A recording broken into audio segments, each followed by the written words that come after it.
The overall goal of this procedure is to visualize and analyze L1 retrotransposition rates and patterns at the single nucleus level using fluorescence in situ hybridization, or FISH.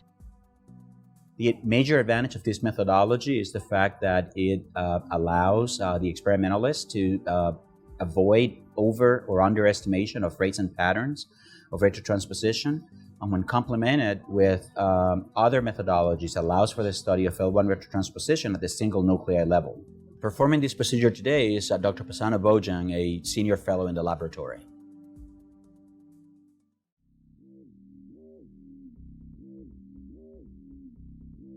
To begin, after preparing a 0.7 to 1% agarose gel in TAE buffer according to the text protocol, use Psi3 or FITC to label the S-Neo probe and incubate at 37 degrees Celsius for 1 hour according to the manufacturer's protocol. Mix the labeled S-Neo probe solution with 1x DNA loading buffer and load into the wells of the agarose gel.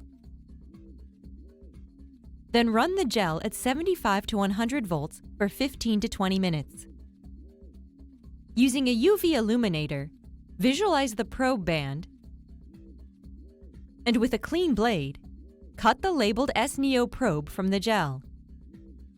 Then use a PCR cleanup kit according to the manufacturer's protocol to solubilize and purify the S-Neo probe.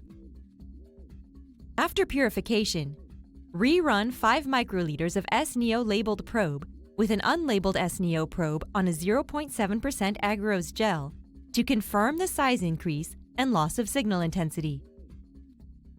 To quantify the amount of